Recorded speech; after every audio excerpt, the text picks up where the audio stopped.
જય શ્રી કૃષ્ણ મિત્રો, સ્વાગત છે આપનું અમારા ચેનલ નિલેશાટી વ્લોગ્સમાં। આજે આપણે વાત કરવા જઈ રહ્યા છીએ વાસ્તુશાસ્ત્રના 40 અદ્ભુત નિયમો વિશે, જે તમારા ઘર અને જીવનમાં ધન દોલત, સુખ સમૃદ્ધિ અને શાંતિ લઈને આવશે। મિત્રો, આ નિયમો એટલા શક્તિશાળી છે કે જો ઘરમાં અપનાવો તો ક્યારેય ધનની કમી નહીં રહે, માતા લક્ષ્મી હંમેશા પ્રસન્ન રહેશે અને પરિવાર પરમ સુખ શાંતિનો અનુભવ કરશે। તો ચાલો શરૂ કરીએ આ પવિત્ર યાત્રા અને જાણી લઈએ વાસ્તુશાસ્ત્રના 40 અમૂલ્ય નિયમો, તો તમારા ઘરને ધન દોલતથી ભરી દેશે। આ વાસ્તુશાસ્ત્રના 40 નિયમ। નંબર 1, પૂજા રૂમની સફાઈ દર શનિવારે જરૂર કરો અને ગંગાજળનો છંટકાવ પણ કરો। નંબર 2, જ્યારે મંદિરની સફાઈ કરો ત્યારે ભગવાનનો ફોટો જમીન ઉપર ન રાખવો જોઈએ।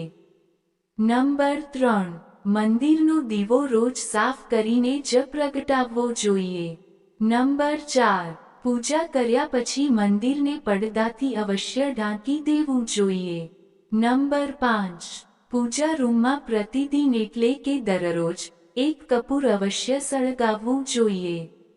નંબર 6, પૂજામાં શંખનું ખૂબ જ મહત્વ છે, તેથી પૂજા રૂમમાં શંખ અવશ્ય રાખવો જોઈએ। નંબર 7, પૂજા કક્ષમાં શુભ અને સાત્વિક રંગ જેમ કે આછો લીલો, પીળો, જાંબલી કે ક્રીમ રંગનો ઉપયોગ કરવો જોઈએ। નંબર 8, દક્ષિણ કે પશ્ચિમ દિશામાં પૂજા રૂમ બિલકુલ ન બનાવવો જોઈએ। નંબર 9, આરતી દીવો પૂજા અગ્નિ જેવા જે પવિત્રતાના પ્રતીકના સાધનો છે તેને મોહ વડે ફૂંક મારીને ક્યારેય ઓલવશો નહીં। નંબર 10, મંદિરમાં ધૂપ માચીસ હવનકુંડની સામગ્રી દક્ષિણ કે પૂર્વ દિશામાં રાખો, એટલે કે અગ્નિકોણમાં રાખવું જોઈએ। નંબર 11, વાસ્તુશાસ્ત્રમાં પૂજાની દિશા નક્કી કરવામાં આવી છે। ઘર કે ઓફિસમાં પૂજાનું સ્થાન ઈશાન દિશામાં રાખો, તેનાથી ઘરમાં સુખ સમૃદ્ધિ વધે છે। ઉત્તર દિશા તરફ મુખ રાખીને કરવામાં આવતી પૂજા ધન પ્રાપ્તિ માટે લાભકારી છે અને પૂર્વ દિશા તરફ મુખ રાખીને પૂજા કરવાથી શુભ ફળ મળે છે અને ખૂબ જ ચમત્કારી લાભ પણ થાય છે।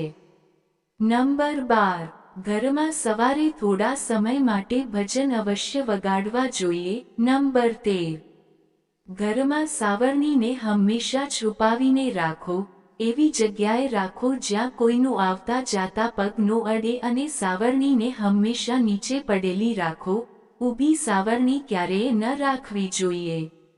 નંબર 14, ઘરમાં બૂટ ચંપલ રાખવા માટે એક નિશ્ચિત જગ્યા બનાવો। બૂટ ચંપલ જ્યાં ત્યાં વેર વિખેર કે ઊંધા ચકતા ન રાખવા જોઈએ, તેનાથી ઘરમાં અશાંતિ ઉત્પન્ન થાય છે અને માતા લક્ષ્મી ક્યારેય ઘરે નથી આવતા। નંબર 15, ક્યારેય પથારી પર બેસીને ખાવાનું ન ખાવું જોઈએ, આમ કરવાથી ધનની હાનિ થાય છે અને માતા લક્ષ્મી ઘરેથી ચાલ્યા જાય છે।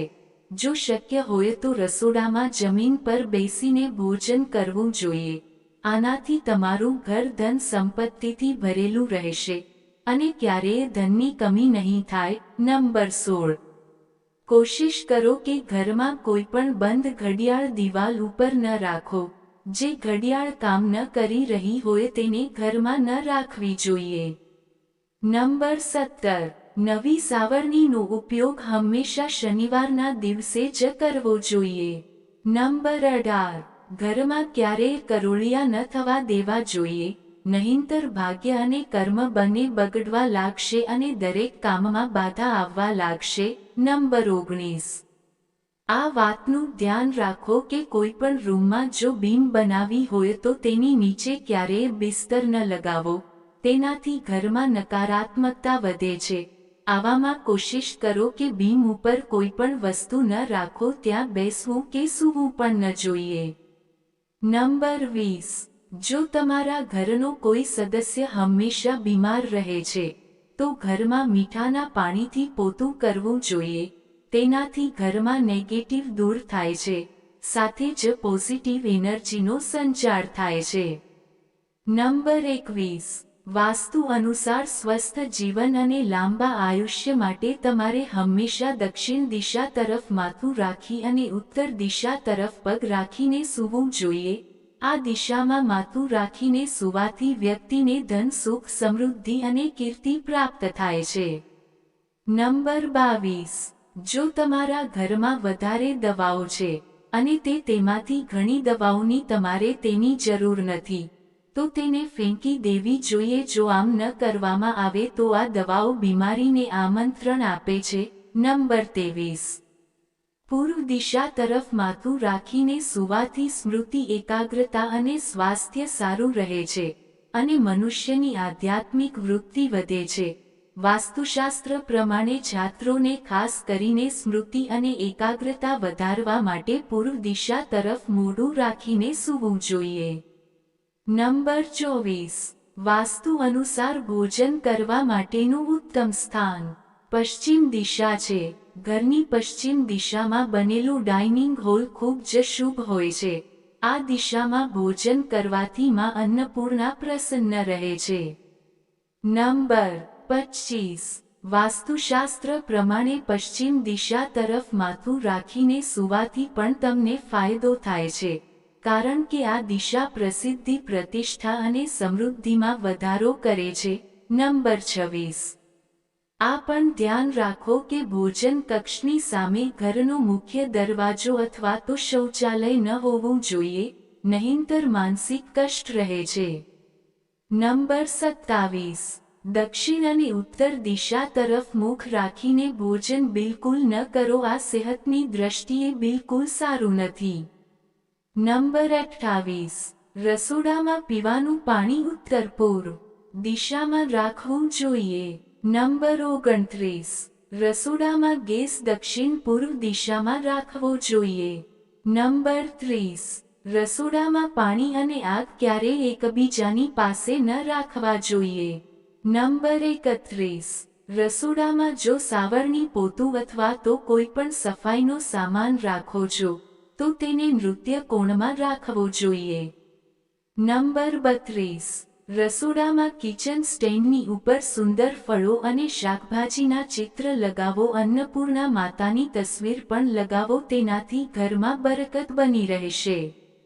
નંબર 33. કીડી, વંદો, ઉંદર કે અન્ય પ્રકારના જીવજંતુ કિચનમાં ફરતા હોય તો સાવધાન થઈ જાવ. તે તમારા સ્વાસ્થ્ય અને બરકતને ખાઈ જશે. કિચનને હંમેશા સ્વચ્છ અને સુંદર રાખો. નંબર 34. ભોજન સૌથી પહેલા અગ્નિને અર્પણ કરો. અગ્નિ દ્વારા પાકેલા અન્ન ઉપર સૌથી પહેલો અધિકાર અગ્નિનો હોય છે. નંબર 35. ભોજન કર્યા પછી થાળીમાં હાથ ક્યારેય ન ધોવા જોઈએ. નંબર 36. ભોજનની થાળીને ક્યારેય પણ જમીન ઉપર ન રાખવી જોઈએ. થાળીને હંમેશા ચટાઈ અથવા તો ટેબલથી સન્માનથી રાખવી જોઈએ, પછી જ ભોજન કરવું જોઈએ. નંબર 37. પિત્તળના વાસણોમાં ભોજન કરો. તાંબાના વાસણમાં પાણી પીવું અત્યંત લાભકારી હોય છે. નંબર 38. રાત્રે ચોખા, દહીં અને સતુનું સેવન કરવાથી દેવી લક્ષ્મીનો અનાદર થાય છે, અત સમૃદ્ધિ ઈચ્છે છે, તથા જે વ્યક્તિઓને આર્થિક કષ્ટ રહે છે તેઓએ આનું સેવન રાતના ભોજનમાં ન કરવું જોઈએ. નંબર 39. રસોડાના નળમાંથી પાણી ટપકવું એ આર્થિક સંકટની નિશાની છે. એટલા માટે જો રસોડાના નળમાંથી પાણી ટપકતું હોય તો તેને જલ્દી જ સારું કરાવી નાખો. નંબર 40. ભોજન કરતા પહેલા પૂર્વ દેવતાઓનું આહ્વાન કરવું જોઈએ. ભોજન કરતી વખતે વાતચીત કે ક્રોધ ન કરવો જોઈએ. પરિવારના તમામ સદસ્યોની સાથે બેઠીને ભોજન કરો. નંબર 41. વાસ્તુ અનુસાર જો ઘરમાં વાસ્તુ દોષ હોય તો ઘરમાં અખંડ રામાયણનો પાઠ કરાવવો જોઈએ. સાથે જ ઘરના ઉત્તર પૂર્વ દિશામાં માટીનો એક કલશ રાખો. આ વાતનું ધ્યાન રાખો કે કલશ ખંડિત ન હોવો જોઈએ. જ્યારે રામાયણ સમાપ્ત થઈ જાય ત્યારે કલશનું પાણી તુલસીના કુંડામાં રેડી દો, તેનાથી ઘરમાં વાસ્તુદોષ દૂર થઈ જાય છે. જો તમને આ વિડિયો પસંદ આવ્યો હોય તો વિડિયોને લાઇક કરજો અને અમારી ચેનલ નિલેશ વ્લોગ્સને સબસ્ક્રાઇબ કરી દેજો અને બાજુમાં આપેલા બેલ આઇકનને પણ પ્રેસ કરી દેજો અને ઓલ ઉપર સિલેક્ટ કરી દેજો, જેથી તમને વિડિયોની નોટિફિકેશન સૌથી પહેલા મળતી રહે. અને કોમેન્ટ બોક્સમાં જય માતાજી જરૂરથી લખજો. વિડિયોને છેલ્લે સુધી જોવા બદલ આપનો ખૂબ ખૂબ આભાર. મિત્રો, આ હતા વાસ્તુશાસ્ત્રના 40 અમૂલ્ય નિયમો. જો આ માહિતી તમને ઉપયોગી લાગી હોય તો વિડિયોને લાઇક કરજો, તમારા મિત્રો અને પરિવાર સાથે શેર કરજો અને અમારી ચેનલ નિલેશ વ્લોગ્સને સબસ્ક્રાઇબ કરવાનું બિલકુલ ભૂલશો નહીં.